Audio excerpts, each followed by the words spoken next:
Six pack നായകനോ? കാണിക്കടാ. അല്ല, അത് ഒട്ടിച്ചിട്ടില്ല.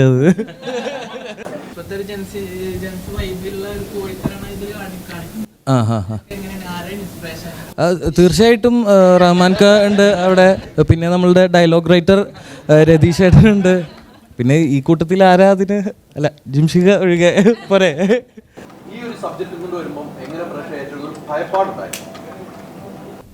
സിനിമയുടെ ഒരു പോയിന്റിൽ പോലും നമുക്ക് അങ്ങനെ ഒരു ഭയം തോന്നിയിട്ടില്ല.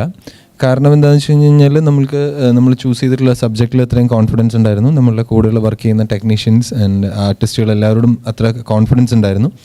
പിന്നെയെന്ന് വെച്ച് കഴിഞ്ഞാൽ ഇതൊരു നമ്മളൊരു സ്പോർട്സ് കോമഡി സിനിമയാണെങ്കിൽ പോലും, ഒരു സ്പോർട്സ് ജോണർ ഉണ്ടെങ്കിൽ പോലും, നമ്മൾ മാക്സിമം ഒരു ഇതുവരെ കണ്ടിട്ടുള്ള ഒരു സ്പോർട്സ് സിനിമകളിൽ നിന്നെല്ലാം കുറച്ചെങ്കിലും മാറി നിൽക്കാൻ വേണ്ടി ട്രൈ ചെയ്തിട്ടുണ്ട്. സോ അത്തരമുള്ള ഒരു ട്രൈയും കൂടെ നമ്മൾ ചെയ്യുന്നുള്ളതുകൊണ്ട് ഉറപ്പായിട്ടും ത്രൂ ഔട്ട് ദ ഫിലിമിൻ്റെ പ്രോസസ്സിൽ നമ്മൾ വളരെ കോൺഫിഡൻറ്റ് തന്നെയായിരുന്നു.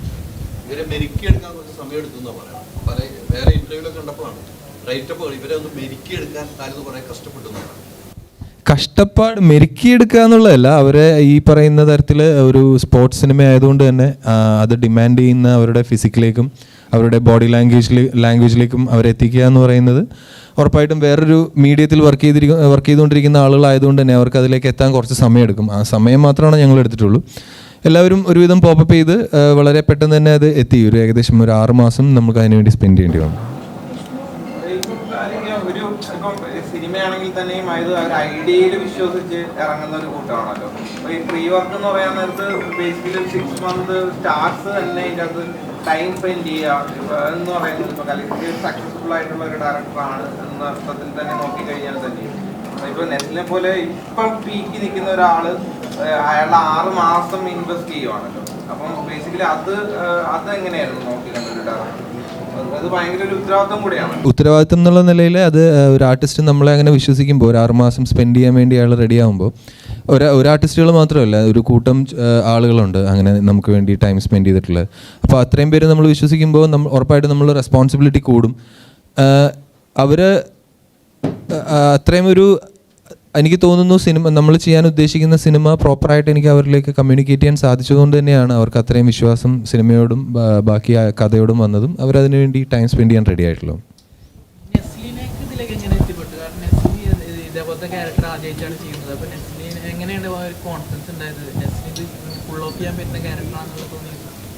നെസ്ലിൻ ഇതുവരെ ഇത്തരം കഥാപാത്രങ്ങൾ ചെയ്തിട്ടില്ല എന്നുള്ളത് തന്നെയായിരുന്നു അതിൻ്റെ ഏറ്റവും പ്ലസ് പോയിൻ്റ് ആയിട്ട് എനിക്ക് തോന്നിയിട്ടുള്ള കാര്യം.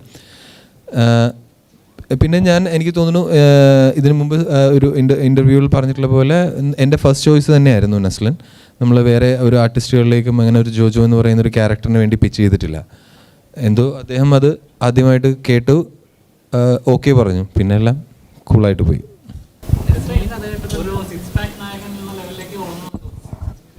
സിക്സ് പാക്ക് നായകനോ? കാണിക്കടാ. അല്ല, അത് ഒട്ടിച്ചിട്ടില്ല.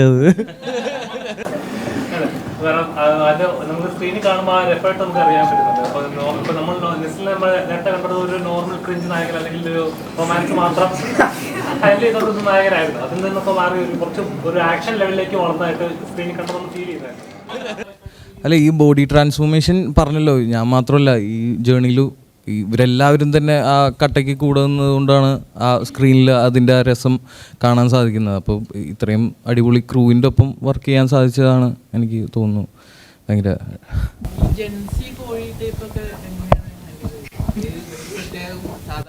പ്രത്യേകം ക്ലാസ്സിന് കൊണ്ടുപോകുന്നതാണോ?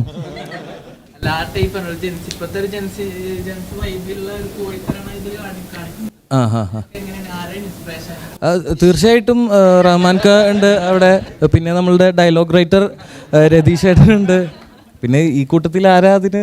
അല്ല, ജിംഷിക ഒഴികെ പോരെ.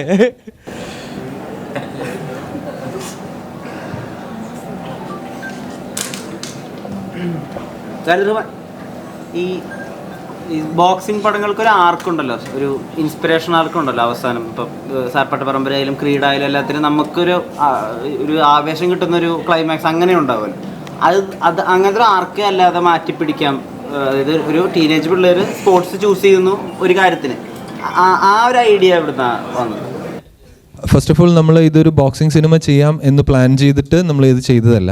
എനിക്ക് ഇങ്ങനെ ഒരു ഐഡിയ അത് എൻ്റെയും എൻ്റെ സുഹൃത്തുക്കളുടെയും ചെറുപ്പത്തിലുണ്ടായിട്ടുള്ള കുറച്ച് ഇൻസിഡൻസിൽ നിന്ന് നമ്മൾ ഇൻസ്പയർ ചെയ്തിട്ടുള്ള ഒരു ഐഡിയ ആണ്. ആ ഐഡിയ ഇൻസ്പയർ ആയപ്പോഴാണ് എന്നാൽ പിന്നെ അത് ബോക്സിംഗ് സിനിമയാക്കാം, അത് ബോക്സിംഗ് തന്നെയായിരുന്നു, അതുകൊണ്ട് തന്നെ അത് ബോക്സിംഗ് സിനിമയായിട്ട് തന്നെ പ്ലാൻ ചെയ്ത്.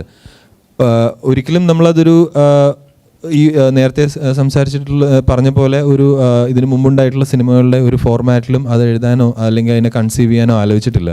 എന്തായിരുന്നു അന്ന് ഞങ്ങൾ എക്സ്പീരിയൻസ് ചെയ്തിട്ടുണ്ടായിരുന്ന ആ ഒരു എക്സ്പീരിയൻസ് അതിൻ്റെ മാക്സിമം ഹോണസ്റ്റായിട്ട് അതേപോലെ തന്നെ ചെയ്യാനാണ് പ്ലാൻ ചെയ്തത്.